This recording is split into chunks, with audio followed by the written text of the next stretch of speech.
كلنا أكيد جربنا نستخدم شات مع الذكاء الاصطناعي. بنكتب أي سؤال يخطر في بالنا وفي ثواني معدودة بنلاقي قدامنا رد كامل ومترابط. الموضوع ده ممكن نحس إنه سحر خالص، لكن الحقيقة إنه ورا الكواليس في عملية هندسية معقدة جدا ومبهرة بتحصل. في الشرح ده هنفكك السحر ده ونشوف خطوة بخطوة إيه اللي بيحصل جوه العقل الرقمي ده. طيب، خلونا ندخل في صلب الموضوع. السؤال المحوري هنا هو إيه اللي بيحصل بالظبط في الكام ثانية اللي بين ما بنضغط على زرار الإرسال ولحد ما الإجابة تظهر على الشاشة؟ إزاي الكمبيوتر بيقدر ياخد كلامنا البشري ده ويحوله لأفكار، وبعدين يرجع يحول الأفكار دي لكلام تاني مفهوم؟ دي بالظبط الرحلة المدهشة اللي هنكتشف فيها أسرار العقل الرقمي ده مع بعض. رحلة سؤالنا بتمر ب6 محطات أساسية. هنبدأ بالإدخال، وبعدين نشوف إزاي اللغة بتتقطع لوحدات صغيرة اسمها توكنز، وإزاي الوحدات دي بتاخد معنى رياضي في خطوة الإمبادنج. بعدها هندخل بقى جوه الشبكة العصبية نفسها عشان نشوف المعالجة والتنبؤ بيتموا إزاي، وفي النهاية خالص إزاي الإجابة بتتكون وبتظهر لنا. دي خريطة الطريق بتاعتنا. أول جزء في رحلتنا هو يمكن يكون أهم جزء على الإطلاق. عشان الذكاء الاصطناعي يفهم سؤالنا لازم الأول يترجمه للغة الوحيدة اللي بيفهمها، وهي لغة الأرقام. وهنا بيظهر التحدي الأساسي. الكمبيوتر في جوهره عبارة عن آلة حاسبة عملاقة ومتطورة جدا، ما بيفهمش معنى كلمة سمع أو حرية. كل اللي بيفهمه هو الأرقام والعمليات الحسابية اللي عليها. فالمهمة الأولى لأي نظام ذكاء اصطناعي لغوي هي إنه يلاقي طريقة يحول بيها الكلمات اللي بنكتبها لتمثيل رقمي يقدر يتعامل معاه. أول خطوة في عملية الترجمة دي اسمها التوكنايزيشن أو الترميز. الموضوع بسيط. تخيلوا إن الجملة بتاعتنا عبارة عن حيطة، والتوكنز دي هي الطوب اللي بيبني الحيطة. العملية دي بتكسر النص بتاعنا لوحدات أصغر. الوحدات دي ممكن تكون كلمات كاملة أو حتى أجزاء صغيرة من الكلمات، وده بيساعد النموذج إنه يتعامل مع كلمات جديدة أو معقدة ممكن يكون مش شافهاش قبل كده. عشان نفهم كل الخطوات دي بشكل عملي هنستخدم مثال واحد طول الشرح. الأمر بتاعنا هيكون السؤال ده: إزاي الذكاء الاصطناعي بيتعلم؟ خلونا نتابع رحلة السؤال البسيط ده ونشوف هيوصل لإيه. أول حاجة بتحصل للسؤال بتاعنا هي دي: التوكنايزر بيمسك الجملة ويكسرها لمجموعة من التوكنز. زي ما شايفين كل كلمة وحتى علامة الاستفهام اتحولت لوحدة منفصلة. في اللحظة دي الجملة ما بقتش مجرد نص، بقت عبارة عن قائمة من العناصر اللي الكمبيوتر يقدر يبدأ يتعامل معاها. طيب، بعد ما بقى عندنا التوكنز بتيجي خطوة تانية عبقرية: الامبيدنج. كل توكن من دول بيتحول لمجموعة طويلة من الأرقام بنسميها فيكتور. الأرقام دي مش أي أرقام، دي بتمثل إحداثيات التوكن على خريطة معنى افتراضية ضخمة جدا. تخيلوا إن كل كلمة في اللغة ليها مكان معين ومدروس على الخريطة دي. واللي بجد مدهش في الخريطة دي إنها منظمة حسب المعنى. يعني الكلمات اللي ليها علاقة ببعض زي ملك وملكة أو يمشي ويجري هنلاقي إحداثياتها قريبة من بعض في الفضاء الرقمي ده. ده معناه إن النموذج مش بس بيحول الكلمات لأرقام وخلاص، لأ، ده بيحولها لأرقام بتحمل جواها علاقتها بكل الكلمات التانية. الخلاصة هنا إن أول خطوة عشان الذكاء الاصطناعي يفهمنا هي إنه يحول لغتنا المعقدة لمجرد أرقام، لكن أرقام ذكية جداً بتحمل المعنى والعلاقات بين الكلمات. دلوقتي بعد ما لغتنا اتحولت لأرقام ليها معنى، الأرقام دي بتدخل لأهم جزء في النظام كله: الشبكة العصبية. ده المكان اللي بيحصل فيه التفكير الفعلي. الشبكة العصبية دي بتتكون من ملايين بل مليارات من الخلايا العصبية الرقمية الصغيرة. كل خلية من دول وظيفتها بسيطة جداً، بتعمل 3 حاجات. أولاً، بتستقبل إشارات رقمية من خلايا تانية. ثانياً، بتدي لكل إشارة وزن أو أهمية معينة وتجمعهم على بعض.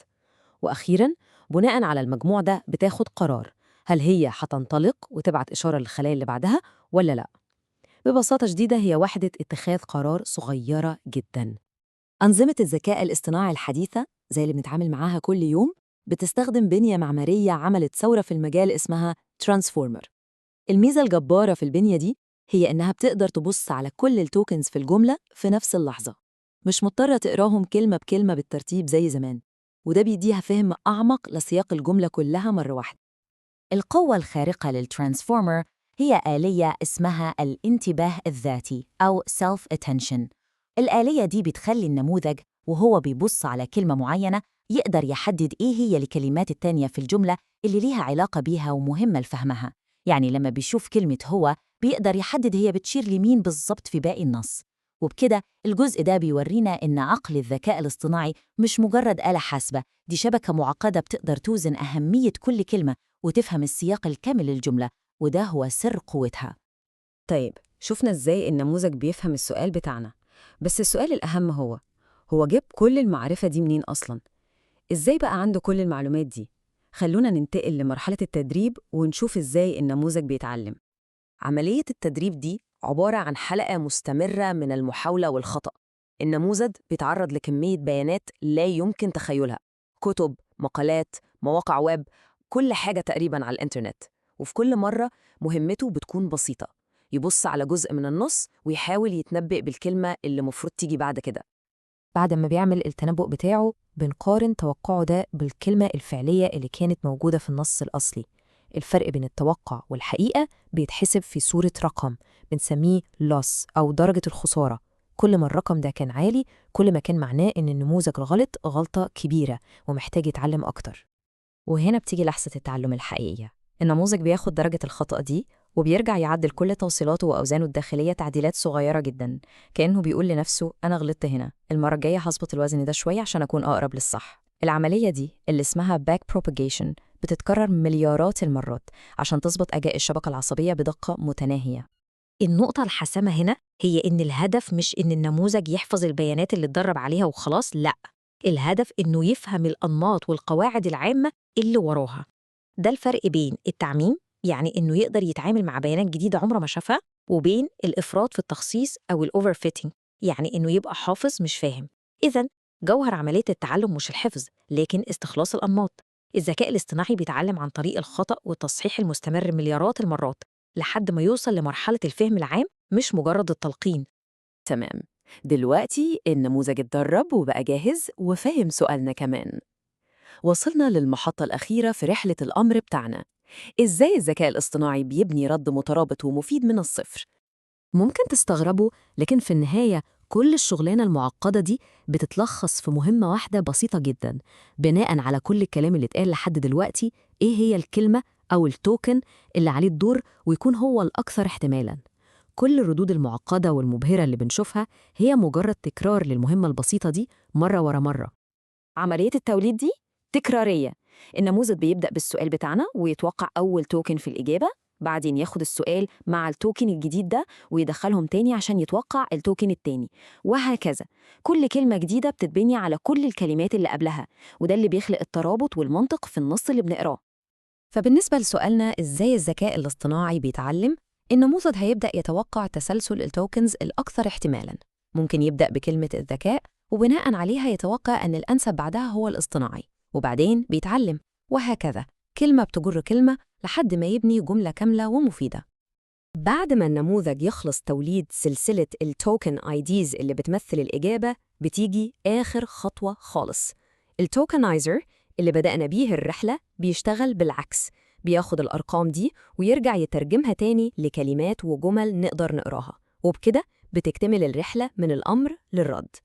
الخلاصة إن توليد الإجابة مش عملية إبداع بالمعنى البشري، لكنها عملية تنبؤ إحصائي دقيقة جداً، كلمة بكلمة، بناء على كل اللي اتعلمه النموذج.